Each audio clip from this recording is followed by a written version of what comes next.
Good morning, सुप्रभात, केम छो, सलाम। उम्मीद है आप सब लोग बेहतर होंगे, अपना ध्यान रख रहे होंगे। आप में से कई सारे लोगों ने मुझसे एक क्वेश्चन किया, बार-बार किया, व्हाट्सएप पर भेजा, कमेंट में डाला, ईमेल पर आया और अभी तक मैं इस क्वेश्चन को मैं थोड़ा-सा अवॉइड कर रहा था क्योंकि मुझे मालूम था कि ये क्वेश्चन जो है, ये उतना रिलेवेंट नहीं है जितने बाकी दूसरे मुद्दे रिलेवेंट हैं।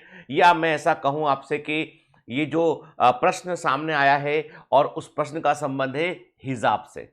जो कर्नाटका में और तमाम देश भर में जो विवाद चल रहा है कि स्कूल्स के अंदर हिजाब की परमिशन को लेकर जो तमाम तरह के मुद्दे सामने आ रहे हैं, तो मैं आपको क्लियर कर दूं कि हम बायोमेंटर्स में ऐसा मानकर चलते हैं कि हम धर्म के आधार पर किसी को डिफरेंशिएट नहीं करते हैं। और मैंने कहा ना आपसे कि हम सभी लोग पहले जो है वो भारतीय हैं, हम सभी लोग पहले जो है वो इंडियन हैं, भारतीय हैं और उसके बाद रिलीजन आता है, ठीक है। और रिलीजन से पहले आती है मानवता, ह्यूमैनिटी आती है, सर्वधर्म संभाव आता है कि सब धर्मों का हमें जो है वो आदर सम्मान करना चाहिए। और वो भावना भारतीयों के अंदर जो है वो कूट कूट कर भरी हुई है।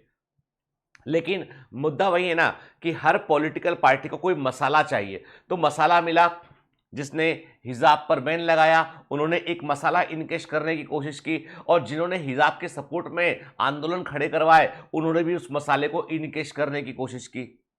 इसमें यदि आप सच में देखेंगे तो आम पब्लिक कहां पर है?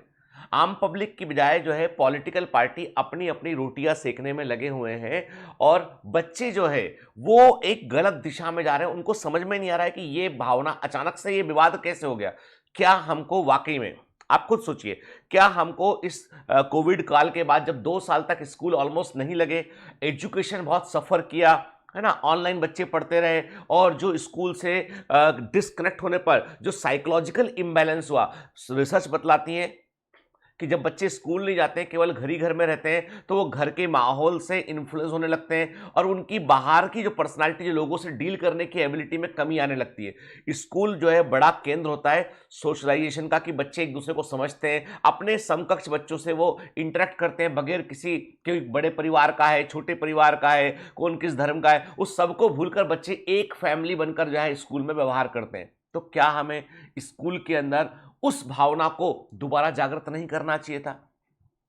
क्या हमें अपनी शिक्षा को प्राथमिकता नहीं बनाना चाहिए? बिल्कुल बनाना चाहिए। And education should be the priority. और हम किस सदी में रह रहे हैं यार, किस जमाने में रह रहे हैं, वहां पर हमको इस चीज को सोचना पड़ेगा। अब रही बात कि मेरे, आप मुझसे पूछेंगे सर क्या ये विवाद सही है गलत है, तो मैं इतना ही बोलूंगा इस विवाद पर कि भारत के संविधान के अनुसार हमें चलना चाहिए। और रही बात स्कूल यूनिफॉर्म, तो स्कूल यूनिफॉर्म का पूरा सम्मान करना चाहिए। लेकिन हिजाब इज ए, एक तरह का रुमाल जैसा एक बड़ा सा कपड़ा है जो जो पूरा चेहरा कवर करता है। जहां तक मुझे समझ में आता है कि सिर कवर करता है, तो उसमें कोई बुराई नहीं होना चाहिए। क्योंकि देखिए सिंपल सी बात यह है कि हम बच्चों को, आप देख रहे हैं उसको सेपरेटिस्ट की नजर से कि ये मुस्लिम है, ये हिंदू है, ये सिख है, वैसे देख रहे हैं। आप ये नहीं देख रहे हैं कि यदि मान लो कोई स्कार्फ लगाए हुए क्लास के अंदर या हिजाब लगाए हुए, कोई यदि जो है वो क्लास के अंदर जो है वो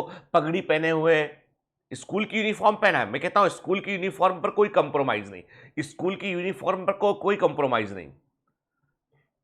तो सिर कवर किया है किसी ने पगड़ी लगाई हुई है, किसी ने पूजा करके आता है, उसने जो है वो अपना एक टीका लगाया हुआ है, या उसने जो है अपना हाथ में उसने जो है वो ऐसा धागा बांधा हुआ है, किसी ने गले में जो है जीसस का जो है वो क्रॉस लगाया हुआ है। तो क्या इससे शिक्षा संस्थानों की भूमिका कम हो जाती है? क्या इससे बच्चे की समझने की क्षमता कम हो जाती है? क्या इससे ये नहीं लगता है कि हिंदू, मुस्लिम, सिख, ईसाई सब भाई भाई, सब मिलकर रहते हैं? क्या ऐसा नहीं लगता है इससे? बिल्कुल। पर्सनल बिलीफ अलग होते हैं और प्रोफेशनल बिलीफ अलग होते हैं। School is a kind of professional जगह जहां पर हम बहुत कुछ सीखते हैं। तो मैं कहता हूं स्कूल में ओवरडू करना मना है, कि आप स्कूल यूनिफॉर्म के साथ छेड़छाड़ नहीं कर सकते हैं। आपको स्कूल का डेकोरम मानना पड़ेगा, स्कूल के रूल्स एंड रेगुलेशन मानने पड़ेंगे, सबको मानने पड़ेंगे, चाहे वो आप किसी भी कम्युनिटी को बिलोंग करते हैं। लेकिन जिन चीजों से को टच करने पर विवाद होता हो, उनको क्यों टच करना भला? क्या नीट के एग्जाम में कस्टमरी ड्रेस अलाउड नहीं है? बिल्कुल अलाउड है। आप 1 घंटा पहले जाइए, वो लिखे होते हैं साफ साफ, ये यदि कस्टमरी ड्रेस पहन रहा है आपको तो आप 1 घंटा पहले जाइए, चेकिंग कराइए, फ्रिस्किंग कराइए अपनी, और आप जाके एग्जाम दीजिए जाके आप। किसी मेडिकल कॉलेज में कभी इस चीज़ को लेकर मैंने मेरे साथ मुझे अच्छे से ध्यान है कि मैं जब पढ़ता था, उस पुरानी बात है कि उस समय भी जो है वो मेरी बैचमेट है, नाम नहीं लूंगा मैं उनका, ठीक है, वो बकायदा पूरा जो है वो हम लोग उसको स्कार्फ बोलते थे यार, देखो हमको ज़्यादा समझ थी नहीं, तो वो हिजाब बकायदा लगा के वो अपना पूरा सिर पूरा कवर करके क्लास में पूरे 5 साल पढ़ी हमारे साथ में।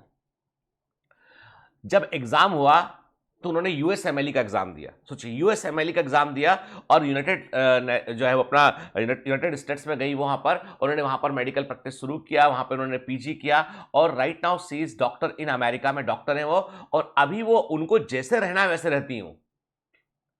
अब वो वैसी नहीं रहती जैसी कॉलेज टाइम में थी, वो अपना जगह बदला, देश बदला, लोग बदले, वहां का समाज का इंटरेक्शन बदला, उन्होंने अपने आप को मॉडिफाई कर लिया। अब कोई पूछता तो है नहीं उनसे कि भाई तुम्हारा हिजाब कहां गया, लोग पूछते तुम इतनी बड़ी डॉक्टर कैसे बनी हो, तुम कैसे जो है वो जो है यूनाइटेड स्टेट्स के टॉप के डॉक्टर्स की कैटेगरी में कैसे तुम शामिल हो गई हो, लोग तो ये पूछते हैं उनसे। इतनी पॉपुलर डॉक्टर है कि कई लोग कहते हैं भी हमारी पॉलिटिकल पार्टी के लिए भी सपोर्ट कर दो। तो ज्ञान की कीमत होना चाहिए, ज्ञान की कीमत होना चाहिए, ना कि हम इन मुद्दों पर उलझे। हम बच्चे भी जो है उनको उनको हम क्या सिखा रहे हैं, उनको सिखा रहे हैं हम कि भैया इन इन चीजों पर हमको आपस में भेदभाव करना चाहिए, गलत है। आपकी जनरेशन को तो बेटा कभी सोचना ही नहीं चाहिए इन चीजों पर, आपकी जनरेशन को तो ये सोचना चाहिए कि ये पूरा देश यूनाइट होकर कैसे रहे। हम लोग इन चीजों से ऊपर उठकर जो है वो ये कब सोचें कि नासा के समान सेंटर हमारे होना चाहिए, क्या मंगल ग्रह पर हम अपना प्लेन भेज के अपने लोगों को कभी शिफ्ट कर पाएंगे भविष्य में। हमारे तो प्लान बड़े बड़े होना चाहिए, इतने छोटे छोटे प्लान लेके चलेंगे कि इसने ये क्यों पहना, उसने वो क्यों किया, उसने ऐसा क्यों किया, गलत है।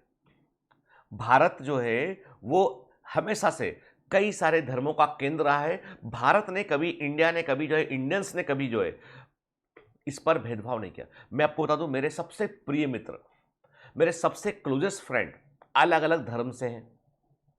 मेरा दोस्त इंसाफुद्दीन मेरे साथ हॉस्टल में रहा, साथ रहे हम लोग हॉस्टल में इंसाफ के साथ में। Doctor Insafuddin is a very good doctor, surgeon है वो। मेरा दोस्त अमनदीप सरदार है, राजस्थान कैडर आईपीएस है, हॉस्टल में साथ रहा हमारे, रूम शेयर किए हम लोग, साथ पढ़े हम लोग।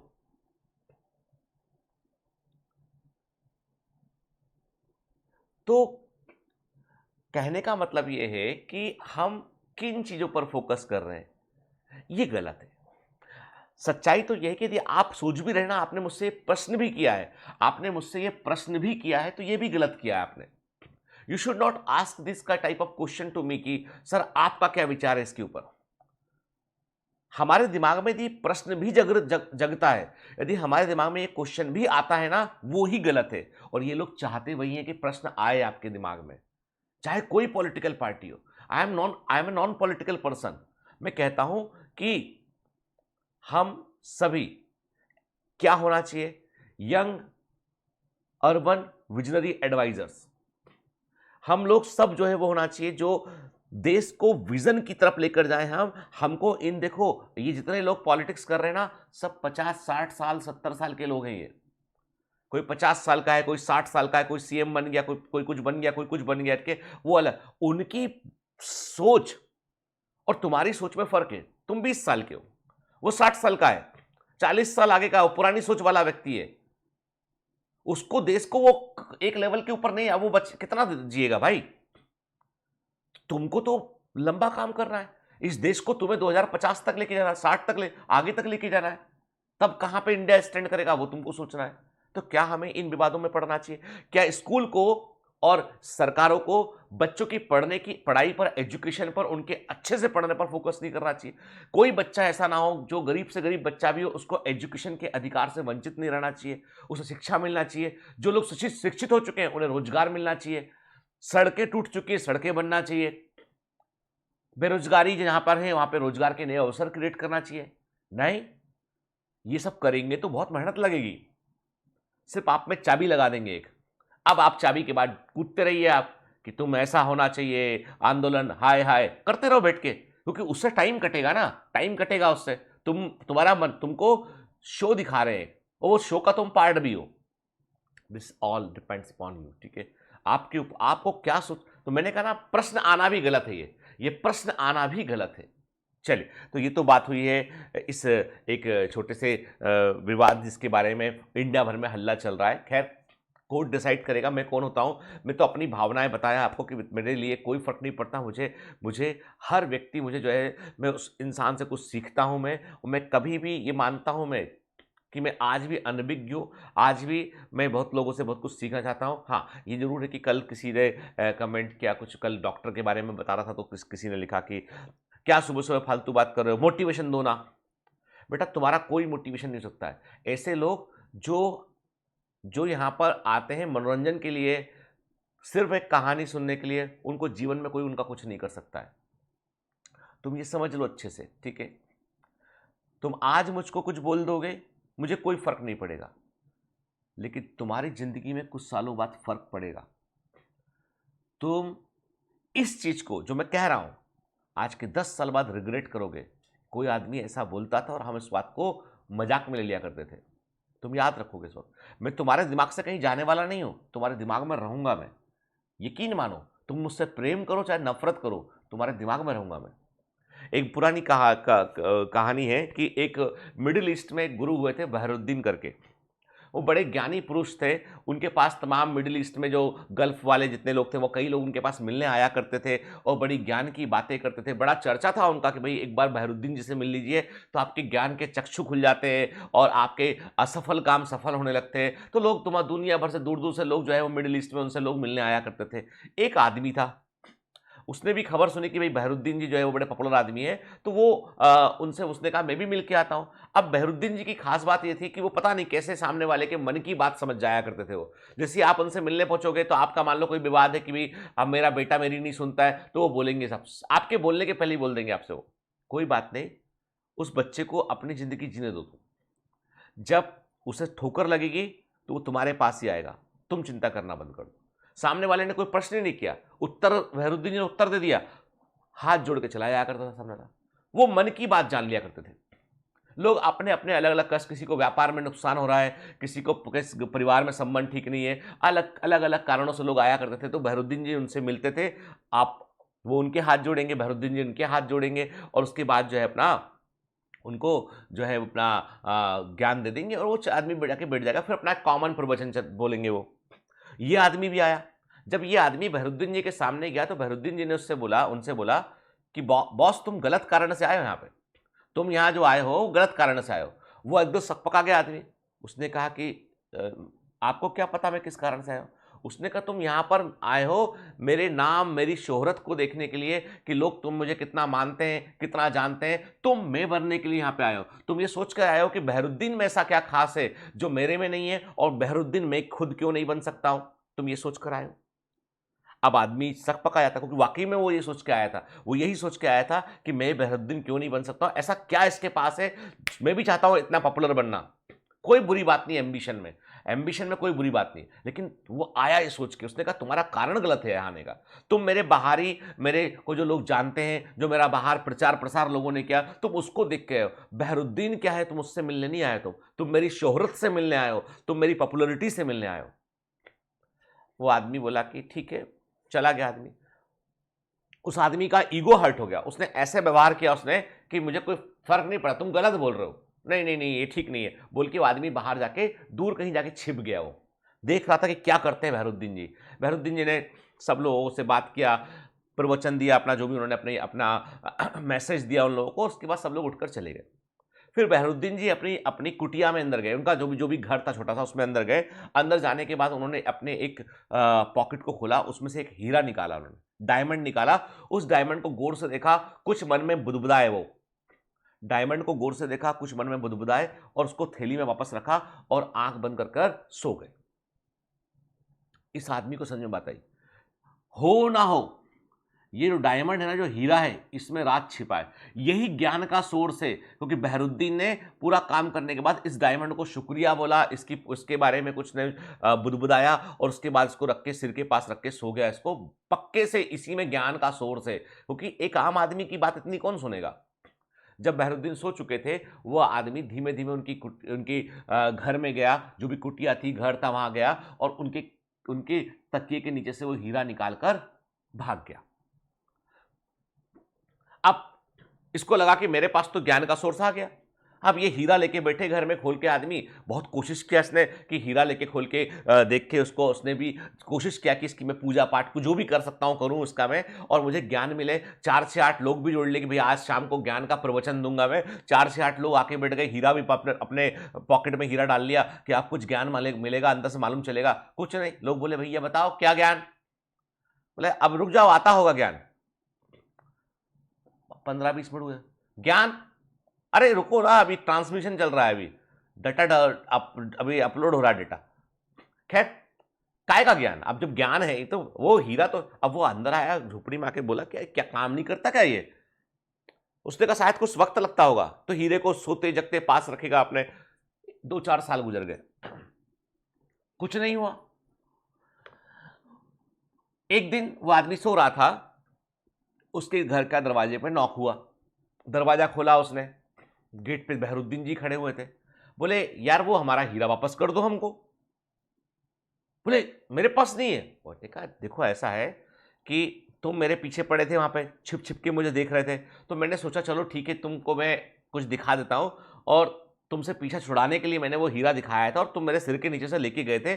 तब मैं जाग रहा था और मुझे मालूम है तुम मुझे देख रहे थे, तो मुझे मालूम है हीरा कहां पर है, और तुम बहुत दिनों तक कोशिश कर चुके हो उससे, हमारा हीरा वापस कर दो। उन्होंने कहा नहीं वापस करूंगा। उसने कहा बेटा वो हीरा नहीं है, वो मेरी माँ है, वो मेरी माँ है। उनकी जो, वो इसलिए मेरी माँ है क्योंकि मेरी माँ जो है उनको किसी, उनके पुरखों ने कोई इनको डायमंड किसी ने दिया होगा पूर्वज में, तो वो मेरी माँ जो है वो बोलती थी कि ये मैं हूँ, और ये मुझे मरते वक्त मुझे दे गई थी, तो वो मेरी माँ है एक्चुअली। वो तुम्हारे पास थे 3-4 साल से, अब मुझे मेरी माँ वापस कर दो, मैं उसको बेचने वाला नहीं, उसका कोई धन का कोई मोल नहीं है उसका। तो वो आदमी वापस करता है हीरा वो, कि ठीक है भाई अभी माँ वाली बात आ गई तो वापस ले जाओ।